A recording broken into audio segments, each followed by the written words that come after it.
हमारे 40 दिन के इस इंग्लिश स्पीकिंग कोर्स में आपका स्वागत है।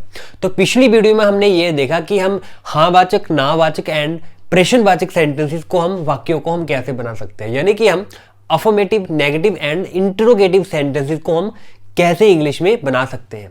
अगर आपने वो वाली वीडियो नहीं देखी तो मैं आपको हाईली रेकमेंड करूंगा तो कि सबसे पहले आप वो वाली वीडियो जाकर देख सकते हैं। बट अगर आप सीधे ही जंप करना चाहते हैं कि मैं इट एंड देयर को कैसे यूज कर सकता हूं नॉर्मल सेंटेंसेस में, तो आप इस वीडियो को भी डायरेक्टली देख सकते हैं। तो सबसे पहले हमने ये देखा है कि इट का मीनिंग क्या है। इट का मीनिंग होता है ये, जैसे कि it is a pen, it is a marker, it is my shoe, it's a bottle. और देयर का मीनिंग क्या होता है? देयर का मीनिंग होता है वहां।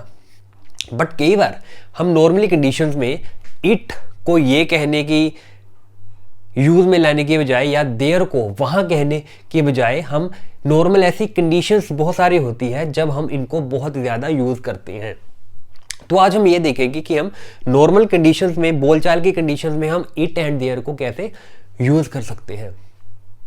तो जैसे मैंने ये कहना है कि आज आसमान साफ है, तो इट मीन्स मैं क्या कह सकता हूं? मैं कहूंगा कि इट इज क्लियर टुडे। अब क्लियर होने का क्या मीनिंग है? क्लियर होने का मीनिंग है कि आसमान आज क्लियर है। There is no any cloud there, मतलब बारिश वाले क्लाउड नहीं है। तो उस कंडीशन को मैं क्या कहूंगा? अगर बारिश वाले क्लाउड्स है तो मैं इसे कहूंगा कि ओवरकास्ट कंडीशंस है। ओवरकास्ट कंडीशंस का मीनिंग क्या है?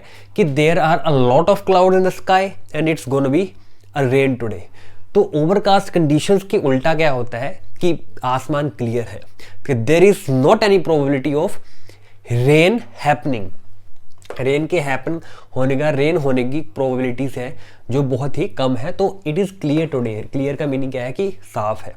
तो मैंने यहाँ इट इज का यूज किया है, इट का यूज किया है कि इट इज क्लियर टुडे, यानी कि जो आसमान है वो साफ है।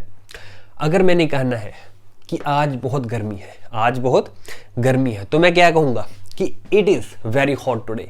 तो अगर इस तरह के सेंटेंसेस, जितने भी मैंने 10-12 सेंटेंसेस बनाए हैं, आप इनको 2, 3, 4 बार रिपीट करेंगे, बोल कर करेंगे, तो आप ये देखेंगे कि नॉर्मल सेंटेंसेस जो हमारे आसपास आप यूज़ कर सकते हैं, आप बोलचाल में यूज़ कर सकते हैं, वो आप बनाना शुरू कर देंगे। क्योंकि वो वाली चीज़ें, ये वाले यूजेस आपके दिमाग में सबकॉन्शियसली चले जाएंगे। आपको पता चल जाएगा कि मैं किस कंडीशंस में इट एंड देयर को यूज कर सकता हूं।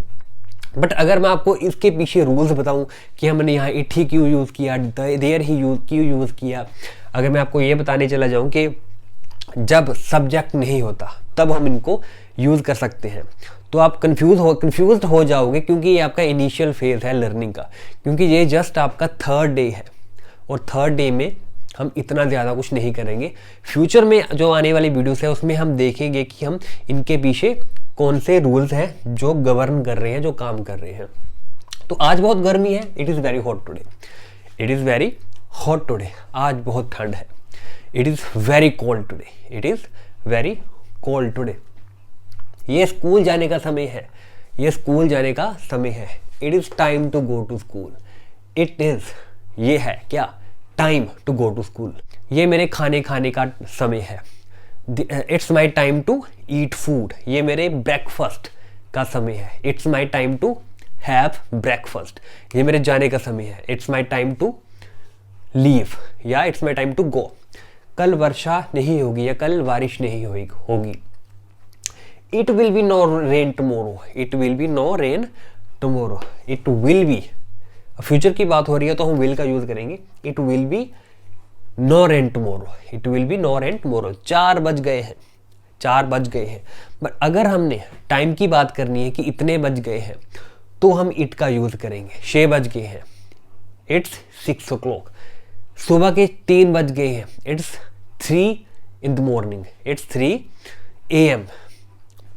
वहां जाना बहुत मुश्किल है, वहां जाना बहुत मुश्किल है। जब हमने ये कहना है कि कोई चीज़ ऐसी है, तब भी हम इट का यूज़ करते हैं। It is very difficult, it is very difficult to go there. वहाँ जाना बहुत मुश्किल है, वहाँ जाना बहुत मुश्किल है, यानी कि it is very difficult to go there. उसे समझाना बहुत मुश्किल है। It is very difficult to make him understand. इतना सारा खाना बहुत मुश्किल है। It is very difficult to eat this much. ये पढ़ना बहुत मुश्किल है, it is very difficult to study this. इस कमरे में खाली जगह नहीं है। अब हमने ये देखा कि हम इट को कैसे यूज़ कर सकते हैं। अब हम ये देखेंगे कि हम देयर को इफेक्टिव तरीके से कैसे यूज़ कर सकते हैं। इस कमरे में खाली जगह नहीं है। अब इस कमरे की बात हो रही है, इट मीन्स कि देयर की बात हो रही है, इस स्पेस की बात हो रही है, तो हम देयर का यूज़ करेंगे। There is no space, there is no space कहाँ? In this room, there is no space in this room. इस गांव में 100 लोग हैं। There are 100 people in this village. There are 100 people in this village. मेरी जेब में खाली जगह नहीं है। There is no space in my pocket. इस मार्कर में इंक नहीं है। There is no ink in this marker. मेरे पेन में इंक नहीं है। There is no ink in my pen. मेरे मोबाइल में खाली जगह नहीं है।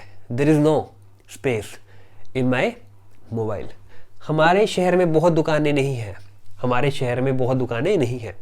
There are not many shops in my city. There are not many shops in my city. तो हमने यहाँ भी there का यूज़ किया है। There are not many shops in the city.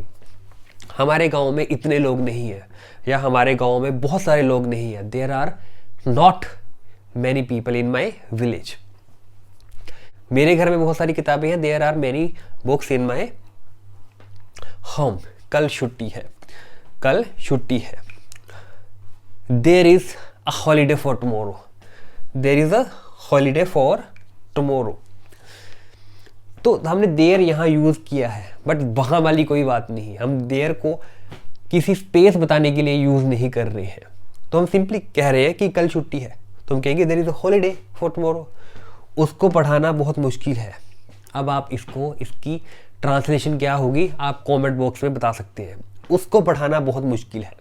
अब मुश्किल है कोई चीज़ तो आप ऊपर से भी इसकी जो आइडिया ले सकते हैं कि इसका जो इंग्लिश है वो क्या होगी। उसको पढ़ाना बहुत मुश्किल है। और हमारा अगला सेंटेंस है, गिरे हुए दूध पर पछताने का कोई फ़ायदा नहीं है। गिरे हुए दूध पर पछताने का कोई फ़ायदा नहीं है। अगर आप इन दो सेंटेंसेस को ट्रांसलेट करके कमेंट बॉक्स में पेस्ट करते हैं तो उसका ये मतलब होगा कि आपको ये समझ आ गया है कि इट एंड देयर को हम कैसे यूज़ करते हैं। और इसका मीनिंग ये भी होगा कि आप एक जो 3rd डे है हमारे इंग्लिश स्पीकिंग कोर्स का, इट मीन्स आपको खुद को भी पता चल जाएगा कि आप इस पे आगे बढ़ रहे हैं और नेक्स्ट वीडियोस के लिए, नेक्स्ट टॉपिक्स के लिए आप तैयार हैं। तो आप और भी बहुत सारे सेंटेंसेस हैं वो डेली लाइफ में आप यूज़ कर सकते हैं, बना सकते हैं इट एंड देयर को यूज़ करके। अगर फिर भी आपको इस टॉपिक में कोई डाउट है तो आप कमेंट बॉक्स में पूछ सकते हैं, नहीं तो आप ये वाली वीडियो दोबारा से जाकर देख सकते हैं और इसके रिलेटेड आपका जो सारा कन्फ्यूजन है वो दूर हो जाएगा। इस सीरीज को अपने छोटे भाई बहन, दोस्तों, रिलेटिव्स के साथ शेयर कीजिए क्योंकि ये यूजफुल कंटेंट सभी के पास पहुंचना चाहिए। Thanks for watching the video. Subscribe to the channel if you have not done.